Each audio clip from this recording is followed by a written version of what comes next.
তবে আমরা বলেছি আমরা স্বাক্ষর করতে চাই। এই ঐক্যমত প্রক্রিয়ার শুরু থেকে আমরা ছিলাম। জুলাই গণঅভ্যুত্থানের এক দফার ঘোষণার মধ্যে দিয়ে বাংলাদেশের সংস্কার এবং পরিবর্তনের আলাপ শুরু হয়েছিল।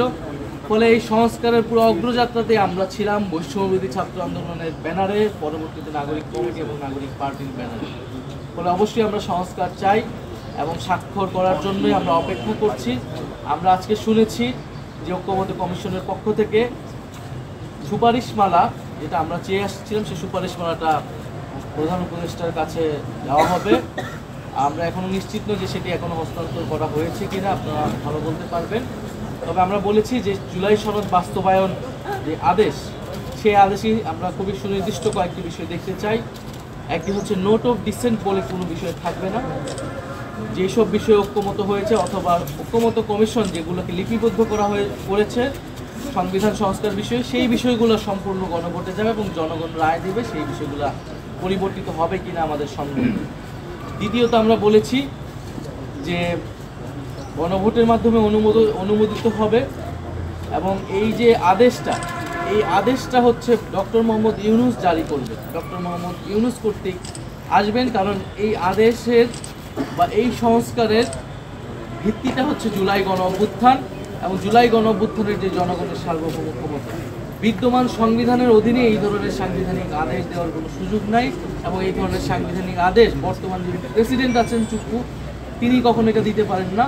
তার দেওয়াটা বৈধ হবে না, জনগণের কাছে বিশ্বাসযোগ্য, গ্রহণযোগ্য হবে না। ফলে ডক্টর মোহাম্মদ ইউনূস জুলাই গণঅভ্যুত্থানের বৈধতার জায়গা থেকে এই আদেশটি জারি করবে এবং গণভোট হওয়ার পরে পরবর্তী যে সংসদ, সেটা একটা সংস্কার পরিষদ হওয়ার কথা, যেটা সবাই ঐক্যমত হয়েছে এবং যেখানে সংস্কারকৃত 2026 সংবিধান নামে এই সকল পরিবর্তিত বিষয়গুলো সন্নিবেশিত হবে।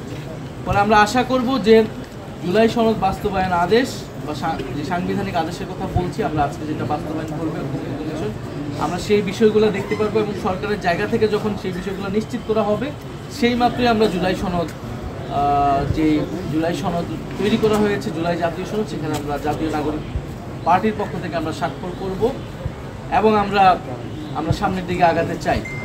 দ্বিতীয়ত হচ্ছে যে শাপলার বিষয়ে জিজ্ঞাসা, আমরাও এটা স্পষ্ট করেছি, শাপলা না দেওয়ার বিষয়টা নির্বাচন কমিশনের একটা স্বেচ্ছাচারিতা। কারণ সেই নির্বাচন কমিশন কোনো ধরনের ব্যাখ্যা ছাড়াই তার যদি একটা মনোবাসনা চাপিয়ে দিতে চায়, আমরা ধরে নিব নির্বাচন কমিশন অন্য কোনো শক্তির দ্বারা পরিচালিত হচ্ছে। এই নির্বাচন কমিশন স্বাধীন নয়, এই নির্বাচন কমিশন ন্যায় বিচার করতে সক্ষম নয় এবং এই নির্বাচন কমিশন আইন অনুযায়ী পরিচালিত হচ্ছে না, দায়ের জোরে পরিচালিত হচ্ছে। ফলে এই ধরনের একটি নির্বাচন কমিশনের অধীনে সুষ্ঠু নির্বাচন সম্ভব কিনা সে বিষয়ে জনগণের মধ্যে প্রশ্ন তৈরি হবে, আমাদের মনে প্রশ্ন তৈরি হবে। কিন্তু আমরা বলছি যে শাপলার যদি আমাদেরকে আইনি সাংবিধানিক ব্যাখ্যা দেওয়া হয়, তখন আমরা অন্য যে কোনো প্রতিনিধি নিতে প্রস্তুত আছি। তবে আমরা এখন পর্যন্ত মনে করছি যে এখানে কোনো আইনি বাধা নেই। যদি রাজনৈতিকভাবে আমাদেরকে এটি আদায় করে নিতে হয়, যদি নির্বাচনে আমাদেরকে অংশগ্রহণ করতে বাধা দেওয়ার একটা পরিকল্পনা বা ষড়যন্ত্র হিসেবে এটি দেওয়া হয়, ফলে রাজপথে আমাদের একমাত্র জায়গা হবে।